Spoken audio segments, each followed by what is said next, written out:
Bismillahirrahmanirrahim. Assalamualaikum warahmatullahi wabarakatuh. Waalaikumsalam warahmatullahi wabarakatuh. Anak-anakku pada sehat semuanya? Alhamdulillah. Alhamdulillah ya.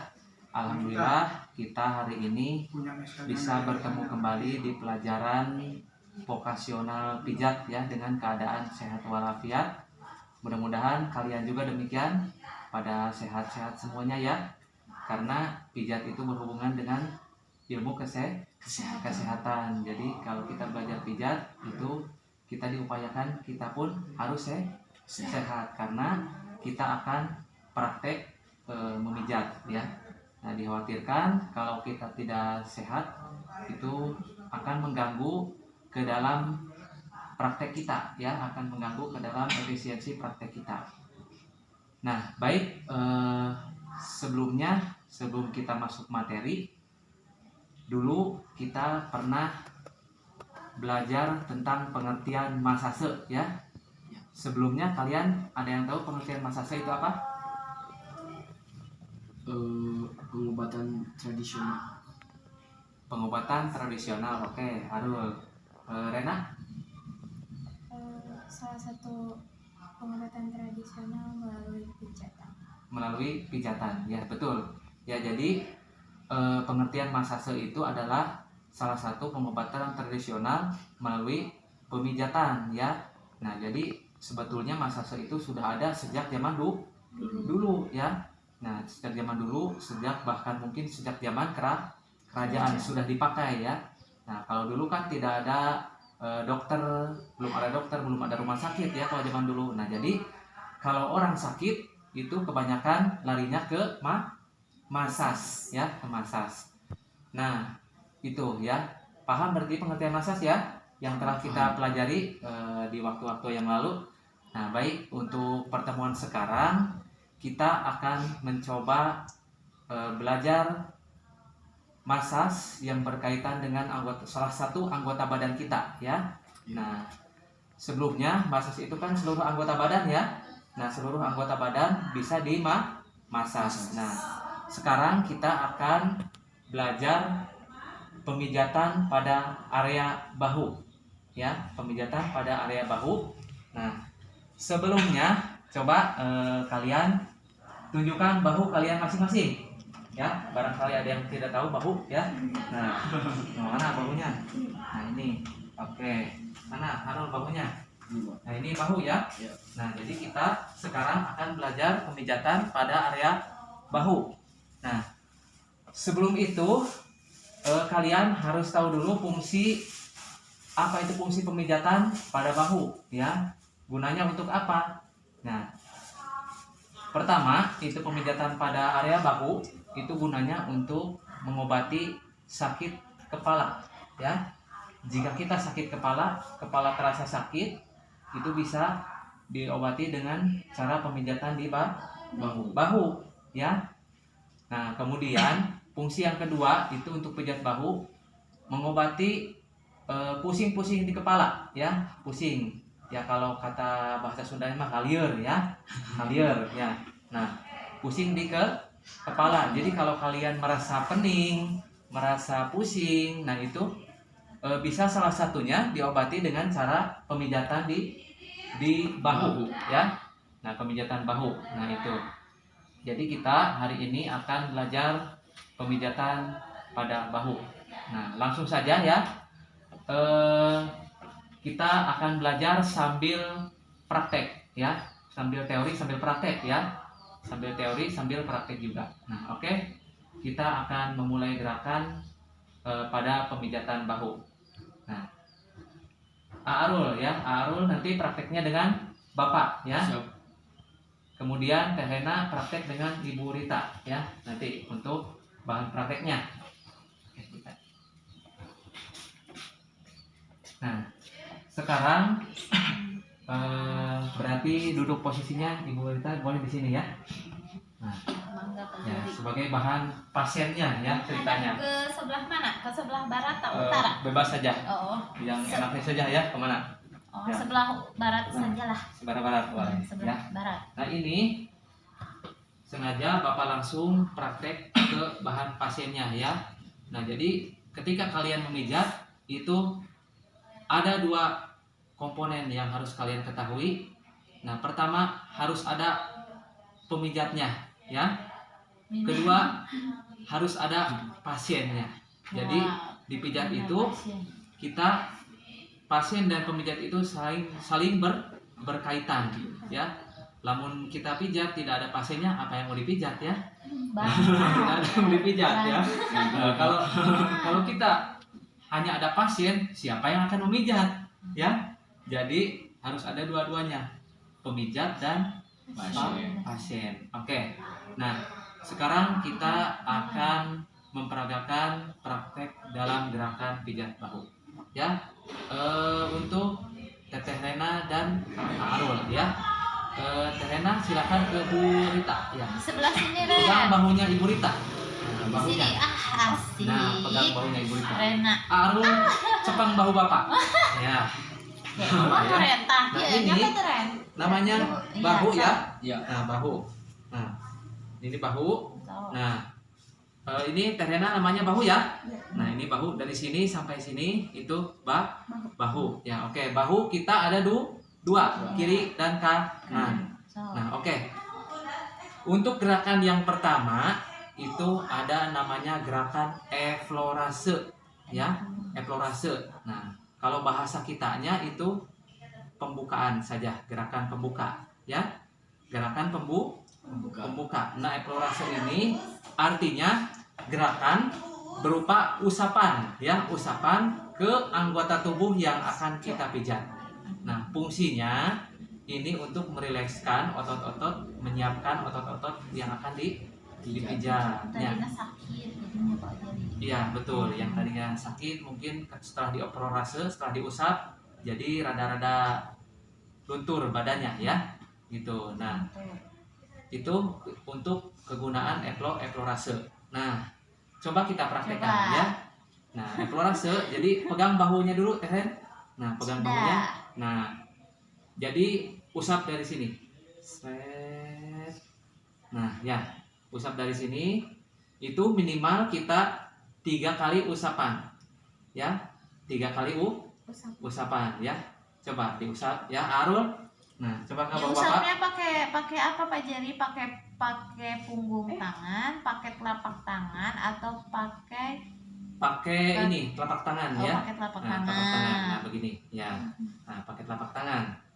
Nah, gitu, ya. Usapannya minimal 3 kali. Nah, oke, Arul, coba. Ya. So. 3 kali, apa? Nah, minimal 3 kali. Nah, itu. Nah, gerakan itu namanya gerakan eflorase atau gerakan pembuka. Nah, sebetulnya gerakan eflorase ini berasal dari bahasa Perancis, ya. Bahasa Perancis, bukan dari bahasa kita, ya. Kalau bahasa kitanya mungkin pembuka, ya, gerakan pembuka. Nah, itu gerakan yang pertama namanya tadi apa? Gerakan eflorase, ya, atau gerakan pembuka. Nah, paham ya eflorase, ya? Nah, oke. Nah, sekarang kita akan menuju gerakan yang kedua.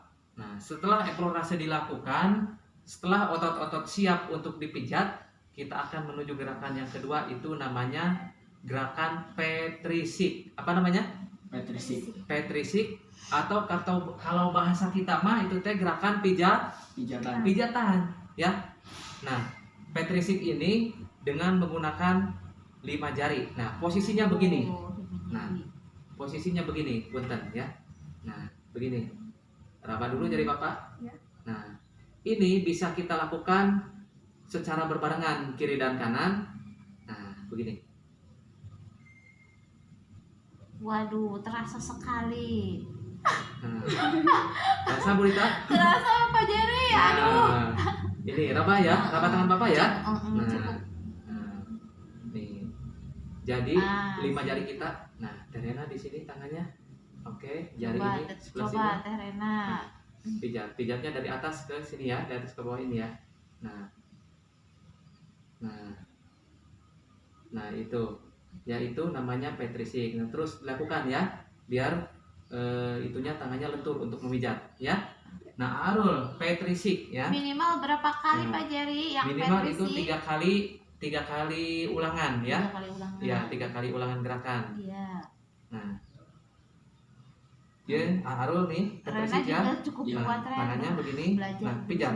bisa semua Ren. Nah, langsung. Nah, terus. Tuh semua Nah. dari kepala sampai kaki. Nah, itu.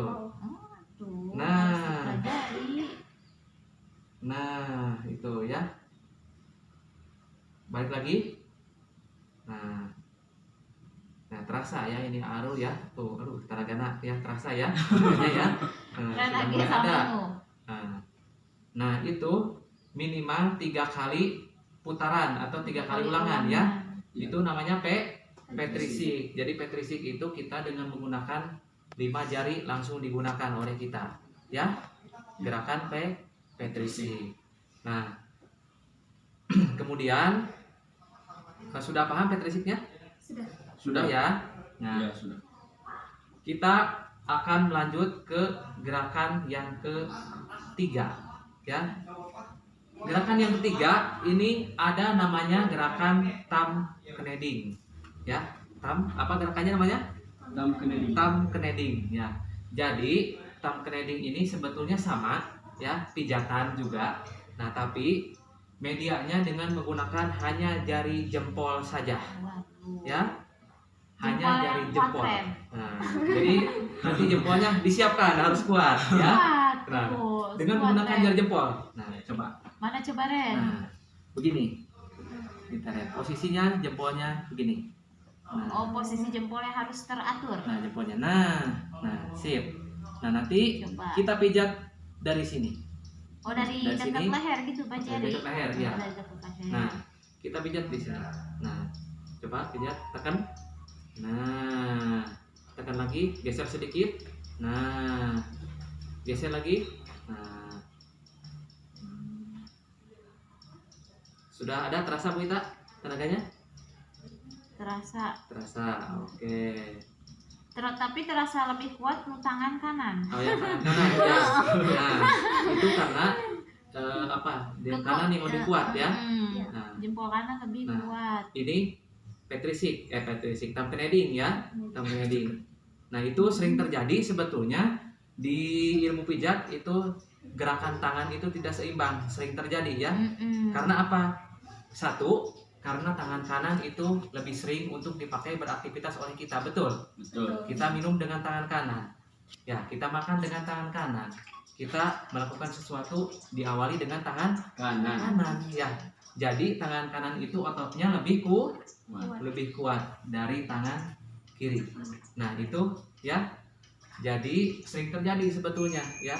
Sering terjadi di ilmu pijat kejadian yang seperti ini ya, sering terjadi. Tapi nanti jika kalian sudah sering memijat itu keseimbangan itu lama-lama jadi seimbang ya. Karena seringnya praktek ya. Seperti itu. Nah, Arul thumb knedingnya. Nah, jempolnya seperti ini posisinya. Coba Ren sekali lagi. Oke, tekan. Biar jempol yang kiri. Nah, oke. Nah, Praktek Ren di rumah tekan mama Ren. oke. Mah enak tuh gitu.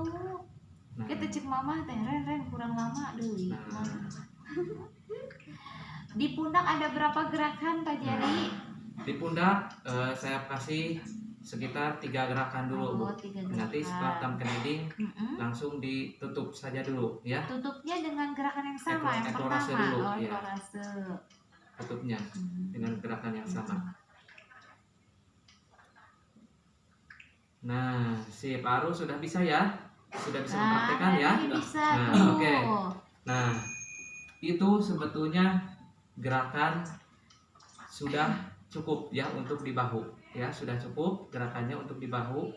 Jadi kita mempunyai yang pertama itu gerakan eflorase, yang kedua gerakan Petrisik ya, yang ketiga Thumb thumb kneding. kneding. Nah, keempatnya itu kalian balik lagi ke gerakan eflorase. Nah, tapi eflorasenya untuk penutup ya, penutup gerakannya. 3 kali juga ya Pak? Nah, 3 kali juga ya. So, Nah, 3 coba kali. Ren, 3 kali. Coba Tena. Lebih dari 3 lebih bagus kan Pak Jari? Lebih dari 3 boleh, tapi kalau untuk lebih standar bagus. praktek 3 ya. Standar prakteknya 3, tapi kalau lebih pun boleh, ya.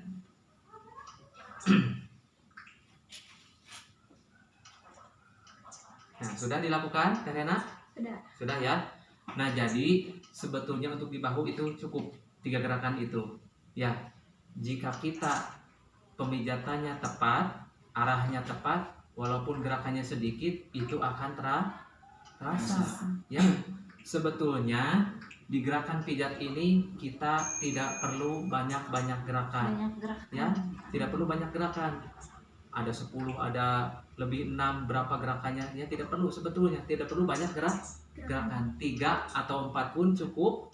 Nah, yang penting nanti pada saat kita praktek itu sasarannya sudah tepat, ya, sudah tepat ke arah yang akan kita pijit. Nah, itu ya, pijat di bahu. Jadi kita memiliki berapa gerakan pijat bahu? 3 Pak. 3 ya, 4 dengan penutup ya. Jadi coba Teh Rena sebutkan gerakannya apa aja tadi. Pak Jari punten sudah kan Ya, ya? sudah, Bu Ita, permisi ya. dulu ya. Ya, hatur nuhun Bu Ita, Ya, terima kasih ya sami-sami. sudah menjadi pasien di kita. Ya, mudah-mudahan sehat Bu Ita. Ya. Amin. Nah, jadi ini gerakannya apa aja? Teh Rena tadi? Ekmarase, Ya, Petrisik, ya. Kamkleding, Akuara. Eksplorase ya, eksplorase penutup. Ya, oke. Arul gerakannya apa aja tadi? Ekrolase, Petrisik, Kamkeneding sama penutup. Nah, itu ya. Nah, itu untuk gerakan pemijatan pada bahu. Ya. Jadi, nanti Bapak sarankan setelah kalian pijat bahu, setelah bisa untuk memijat bahu, kalian bisa untuk praktek ke keluarga masing-masing, ya. Ya. Nah, itu fungsinya untuk apa? Jika kita sering praktek, maka tangan kita akan dengan sendirinya akan lentur, ya. Tenaga pun akan bertambah, ya. Nah, itu yang bisa Bapak berikan di materi pijat bahu kali ini, ya. Sudah selesai kita untuk pijat bahu, ya, sudah selesai gerakannya. Nanti tinggal kalian melancarkan pijat bahunya, ya. Ya, Bapak harapkan kalian sering praktek di rumah ya, agar tangan kalian menjadi lentur ya, Arul, Teh Rena ya. Ya Pak. Nah, oke. Mungkin itu saja materi pijat di kesempatan saat ini yang bisa Bapak berikan. Kurang dan lebihnya Bapak mohon maaf atas segala kekurangan di dalam menyampaikan materi ya. Nah, akan kita lanjutkan di session yang berikutnya nanti ya, di waktu yang berikutnya. Nah, materi kali ini kita cukupkan dulu sampai di sini. Mudah-mudahan ada manfaatnya khususnya untuk kalian yang mendapatkan materinya dan Bapak yang menyampaikannya juga akan mendapatkan manfaat dari materi yang telah disampaikan. Amin ya robbal alamin. Selanjutnya Bapak akan tutup pelajaran pijat ini dengan billahi taufik wal hidayah. Wassalamualaikum warahmatullahi wabarakatuh. Waalaikumsalam warahmatullahi wabarakatuh.